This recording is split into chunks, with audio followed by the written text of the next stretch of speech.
அனைவருக்கும் வணக்கம். நம்ம ஹிந்தி நியூஸ் பேப்பரில் இருக்கக்கூடிய முக்கியமான செய்திகளை பார்க்குறோம்.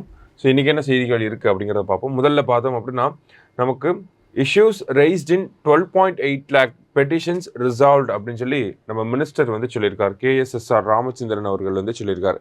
என்ன இஷ்யூஸ் அப்படின்னு பார்த்தோம்னா மக்களுடன் முதல்வர் அப்படிங்கிற திட்டம் சமீபத்தில் நமக்கு தொடங்கப்பட்டுச்சு. ஓகேங்களா, மக்களுடன் முதல்வர் அப்படிங்கிற இந்த திட்டம் சரிங்களா.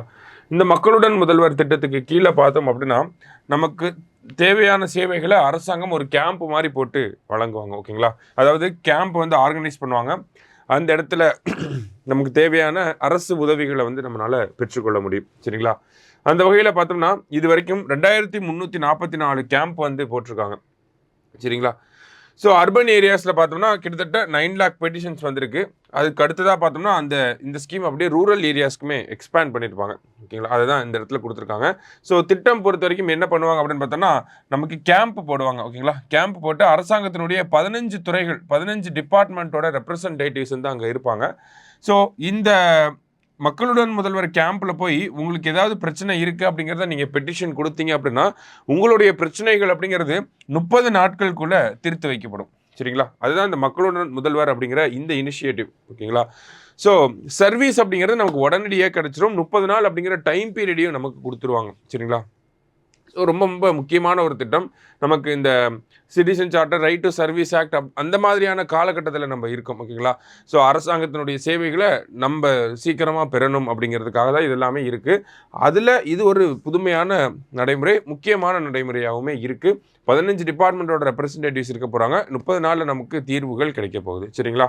ஸோ ஒரு வெல் டிஃபைன்டு சர்வீஸாக இருக்கும். ஓகேவா, அடுத்ததாக பார்த்தீங்க அப்படின்னா நமக்கு இந்த யூஜிசி ரெகுலேஷனில் வந்து ஒரு சில பிரச்சனைகள் வந்து எழுந்திருக்கு இல்லையா.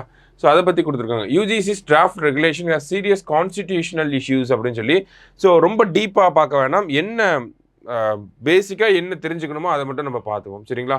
ஸோ நமக்கு யூஜிசி இருக்காங்க. ஓகேங்களா, யூனிவர்சிட்டி கிராண்ட்ஸ் கமிஷன் 1956 யூஜிசி அப்படிங்கிற அமைப்பு உருவாக்கப்பட்டிருக்கும்.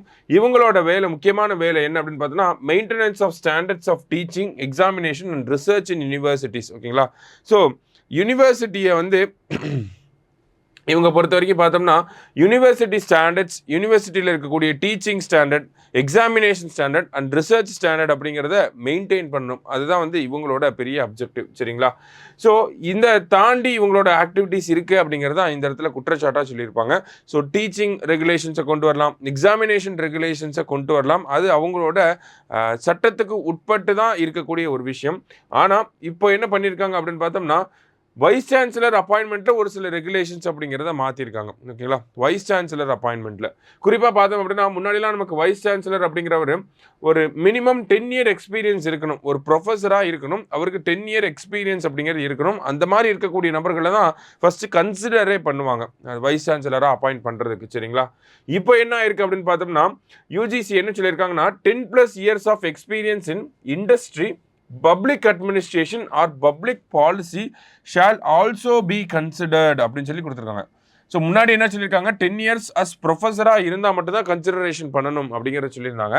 இப்போது என்ன சொல்லியிருக்காங்க 10+ years of experience in industry, public administration or public policy, இந்த மாதிரியான துறையில் இருக்கக்கூடியவங்களையும் நம்ம கன்சிடர் பண்ணலாம் அப்படிங்கிறத சொல்லியிருக்காங்க. ஆனால் இது section 26 of the act, UGC ஆக்டோட செக்ஷன் 26 படி பார்த்தோம்னா இது வந்து இந்த ஒரு அமெண்ட்மெண்ட் அப்படிங்கிறது வயலேஷனாக இருக்குது, இது அன்கான்ஸ்டிடியூஷனலாக இருக்குது அப்படிங்கிறதான் இந்த ஆர்டிக்கலில் நமக்கு சொல்லியிருக்காங்க. பேசிக்காக அதை மட்டும் நம்ம தெரிஞ்சுக்கிட்டா போதும். மாநில அரசாங்கங்களுமே நிறைய மாநில அரசாங்கங்கள் இந்த ஒரு ப்ரொவிஷனை எதிர்க்க செஞ்சுருக்காங்க சரியா.